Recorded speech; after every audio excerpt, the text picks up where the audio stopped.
বছরের পর বছর ধরে নিষেধাজ্ঞা, অর্থনৈতিক চাপ আর আন্তর্জাতিক বিচ্ছিন্নতার মধ্যে পড়ে থাকা ইরানের জন্য হয়তো সবচেয়ে বড় সুখবর লুকিয়ে আছে নিজেরই টাকায়। বিশ্বের বিভিন্ন দেশে ছড়িয়ে থাকা 10,000 কোটি ডলারের বেশি সম্পদ ফেরত পাওয়ার আশা এখন ওয়াশিংটনের সঙ্গে আলোচনায় নেমেছে তেহরান।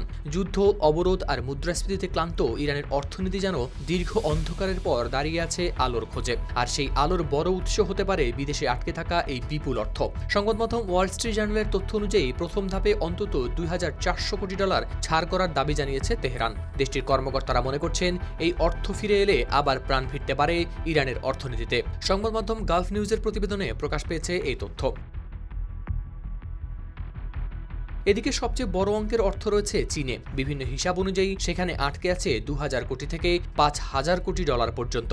বছরের পর বছর চীনের কাছে তেল বিক্রি করে জমা হয়েছে এই অর্থ, কিন্তু মার্কিন নিষেধাজ্ঞার কারণে সেই অর্থ পুরোপুরি পৌঁছায়নি তেহরানের হাতে। এরপরে রয়েছে প্রতিবেশী ইরাক। দেশটির কাছে ইরানের প্রায় 1,000 কোটি থেকে 1,500 কোটি ডলার আটকে আছে। মূলত বিদ্যুৎ ও প্রাকৃতিক গ্যাস বিক্রির অর্থ হিসেবেই জমা হয়েছে এই টাকা। তবে মার্কিন নিষেধাজ্ঞার কারণে সেই অর্থ সহজে স্থানান্তর করতে পারছে না বাগদাদ।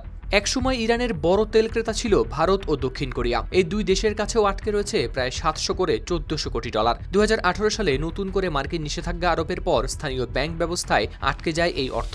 এর মধ্যে দক্ষিণ কোরিয়ায় আটকে থাকা প্রায় 600 কোটি ডলার 2023 সালে কাতারে স্থানান্তর করা হয়েছিল। বন্দি বিনিময় চুক্তির অংশ হিসেবে এই অর্থ মানবিক খাতে ব্যবহারের অনুমতি দেওয়া হয়েছিল, তবে পরে এর ব্যবহারে আরোপ করা হয় আরও কঠোর শর্ত। জাপান, ওমান, লুক্সেমবার্গ আরও কয়েকটি দেশেও আটকে আছে তুলনামূলক ছোট অঙ্কের অর্থ।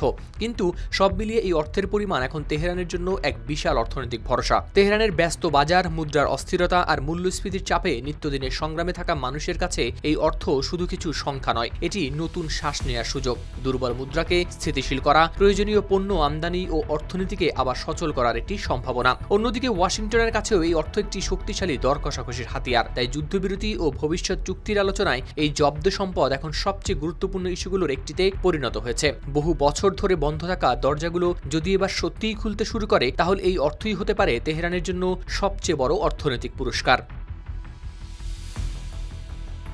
হাওলাদার শামীম, RTV।